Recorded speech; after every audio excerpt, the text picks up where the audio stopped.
Bonjour à tous. Elle dirige le fonds d'investissement Corelia Capital. Elle a aussi été ministre déléguée aux PME, à l'innovation et à l'économie numérique, ainsi que ministre de la Culture et de la Communication. Bonjour Fleur Pellerin. Bonjour.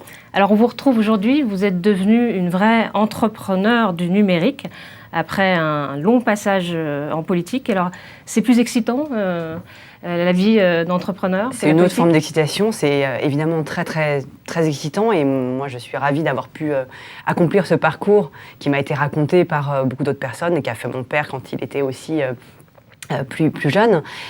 Donc effectivement, j'ai vraiment suivi toutes les étapes de la création de l'entreprise et je suis très heureuse d'avoir vécu cette expérience. Belle reconversion donc. Alors votre fonds d'investissement, c'est Corelia Capital, hein, il est doté de 100 millions d'euros et sa vocation, c'est d'investir dans des startups européennes, en particulier françaises. Est-ce qu'on peut faire un bilan depuis son lancement en septembre dernier? Alors, le bilan, c'est qu'on a déjà procédé à un investissement dans une entreprise, une très belle entreprise française, un investissement dont je suis très fière parce que je crois beaucoup à cette entreprise et à ce potentiel. C'est Devialet, qui est une pépite française du son, qui est une pépite technologique, beaucoup plus que de fabrication d'objets, même si elle est connue pour ses enceintes, qui sont de très beaux objets. Voilà, je crois beaucoup au développement international de cette entreprise et le pari qu'on fait, c'est d'en faire un champion mondial du son. Alors au départ, vous aviez dit que le fonds avait vocation à investir dans des entreprises de mapping, de big data, d'intelligence artificielle. Finalement, avec Devialet, on est un petit peu loin de tout ça. C'est vrai que c'est un investissement qui n'est pas forcément dans la doctrine, au cœur de la doctrine d'investissement de Corelia Capital, qui effectivement a vocation à investir plutôt dans des entreprises plus jeunes, à des stades de maturité un peu antérieurs à ce que peut être Devialet. Donc plutôt en plus dans des entreprises qui sont dans le cœur de la technologie, d'intelligence artificielle, le deep learning, le machine learning, le big data, l'Internet des objets, etc.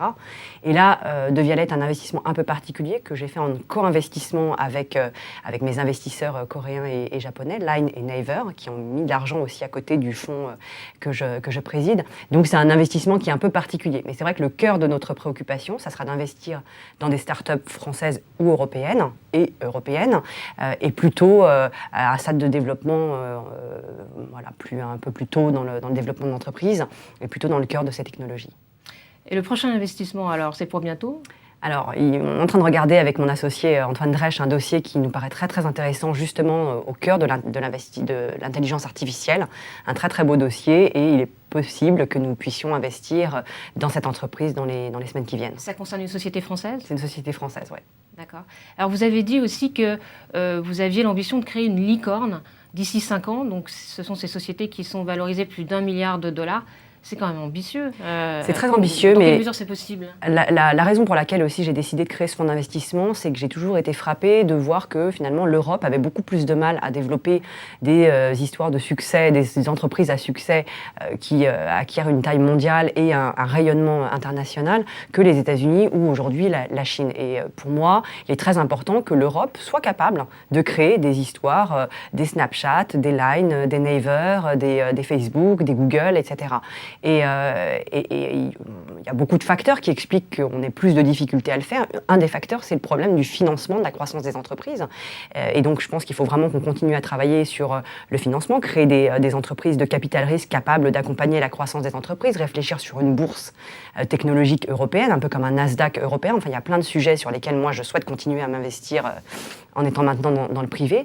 Mais en tout cas, l'objectif, c'est d'essayer de recréer une sorte d'égalité, d'équité ou de terrain de jeu à peu près équivalent entre l'Europe, les États-Unis et la Chine. Je crois qu'on ne peut pas laisser l'économie numérique se bipolariser avec des acteurs puissants qui sont uniquement américains et chinois. Donc derrière, il y a une ambition qui est un peu plus géopolitique, je dirais, entre guillemets.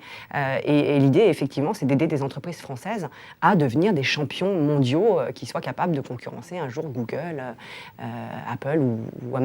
Alors c'est vrai que souvent les investisseurs étrangers rebutent à investir en France. Vous avez convaincu Naver, qui est le Google coréen, en fait, à mettre 100 millions dans votre fonds. Comment vous avez fait ? Oui, j'en suis assez fière d'ailleurs, parce que c'est vrai que c'était un moment pas forcément évident pour des investisseurs asiatiques pour investir en Europe. Il y avait le Brexit, des incertitudes politiques aussi sur un certain nombre d'élections à venir, donc c'était pas forcément évident. Et je crois que mes investisseurs ont été aussi très sensibles, très attentifs à tout ce qui a été réalisé par le gouvernement auquel j'ai appartenu, avec la French Tech, avec les assises de l'entrepreneuriat, donc une évolution de l'environnement des affaires, mais aussi une réelle promotion, une réelle mise en valeur du talent, de la créativité français, avec voilà, cet écosystème extrêmement dynamique qu'est la French Tech. On voit bien arriver en puissance à Las Vegas cette année au CES. Donc je pense que c'est un ensemble de facteurs qui a porté l'attention de ces investisseurs asiatiques sur le dynamisme de l'écosystème français. Et par ailleurs, il est connu depuis très longtemps qu'on a un bon cocktail en France entre d'excellents ingénieurs, de très très bons algorithmiciens, une très bonne école d'algorithmique, de mathématiques, et en même temps une capacité aussi, une créativité à produire des œuvres originales, du dessin animé. Voilà, donc je pense qu'il y a un cocktail entre créativité et sciences, mathématiques, algorithmiques, qui fait que la France a un ADN un peu particulier en matière tech. Alors, ce qui parfois décourage les investisseurs étrangers, c'est la fiscalité en France, qui est bien moins avantageuse que celle d'autres pays, comme le Royaume-Uni par exemple. Est-ce que vous, maintenant que vous êtes passé de l'autre côté de la barrière en tant qu'entrepreneuse, est-ce que vous ne vous dites pas parfois, la législation française, il y aurait des choses à changer ? Vous savez, déjà, quand j'étais au gouvernement, j'ai fait en sorte d'essayer de simplifier un certain nombre de choses ou de rendre un certain nombre de dispositions plus attractives pour les entrepreneurs, pour les investisseurs, pour les jeunes créateurs de start-up, pour les business angels, etc. C'est tout ce que j'ai fait après l'affaire des pigeons, et pour améliorer la taxation des plus-values de cession et rendre cette taxation plus incitative pour les investisseurs. Il y a encore du travail à faire, effectivement. Et je dois vous dire, pour être tout à fait honnête, que les avocats que j'ai consultés pour créer mon propre fonds me conseillaient plutôt d'aller l'installer aux Pays-Bas ou au Luxembourg, ce que j'ai absolument refusé de faire, et ce que mes investisseurs aussi étaient d'accord pour ne pas faire non plus. Donc il y a une forme de patriotisme aussi économique dans les décisions que j'ai prises pour implanter mon entreprise en France.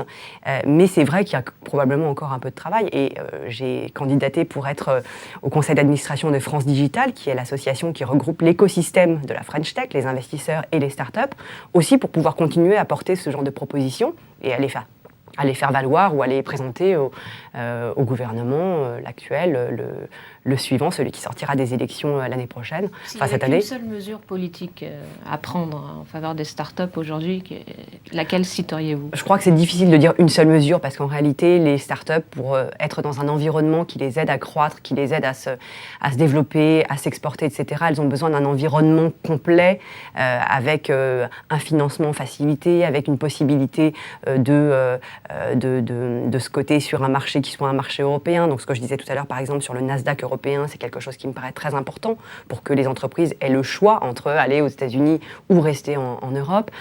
Il faut évidemment inciter un certain nombre de personnes à investir leur argent plutôt que dans la pierre ou dans des actions d'entreprises cotées dans ces entreprises qui sont plus risquées. Tout ça sont des dispositions qui sont de nature fiscale, évidemment. Donc il y a un ensemble de choses en réalité qu'il faut essayer d'améliorer en même temps. Moi, c'est ce que j'ai essayé de faire quand j'étais membre du gouvernement. C'est ce que le gouvernement a essayé de faire récemment aussi en créant ce compte entrepreneur-investisseur. Mais je pense qu'il n'y a pas une seule mesure qui pourrait, d'un coup de baguette magique, tout d'un coup, tout permettre et tout rendre possible. Je pense qu'il faut continuer à réfléchir en termes d'environnement, en termes d'écosystème. Et c'est ça qui fonctionne en réalité. Alors, on vous reçoit aujourd'hui, alors que s'ouvre à Las Vegas le grand salon mondial de la high-tech, le CES, le Consumer Electronics Show. Vous avez été la première ministre à emmener une délégation française de start-up là-bas. Et aujourd'hui, on a l'impression que c'est quelque chose que tout le monde reprend. Cette année, il y a Michel Sapin, Axel Lemaire, autrefois, il y avait Emmanuel Macron. On a l'impression que vous avez lancé une mode, ça vous fait sourire ? Oui, ça me fait plaisir, parce que je pense qu'au-delà du salon lui-même, qui est une belle vitrine pour les entreprises françaises, je pense que ce dont la France avait besoin, ce dont les entrepreneurs français avaient besoin, c'est de cette reconnaissance, cette valorisation à l'international. Et en fait, le CES a été l'occasion d'y aller un peu en meute, de manière groupée, avec à la fois des entreprises du CAC 40, des grandes entreprises, La Poste, Orange, etc. Et d'un autre côté, ces petites entreprises, ces start-up, qui pour certaines étaient vraiment des entreprises qui venaient juste d'être créées et qui avaient besoin d'être valorisées, d'être mises en avant, d'avoir de l'exposition dans les médias, y compris américains, qui sont souvent des médias qui bâchent la France, qui disent que c'est pas un pays d'entrepreneurs pour faire des affaires. Donc là, je crois qu'il y avait besoin de cette exposition internationale et c'est ce que la French Tech a réussi à faire. Et c'est pour ça que moi, j'ai souhaité aller au CES avec ces entreprises pour montrer ce que la France était capable de faire. Merci beaucoup, Fleur Pellerin. Merci à vous.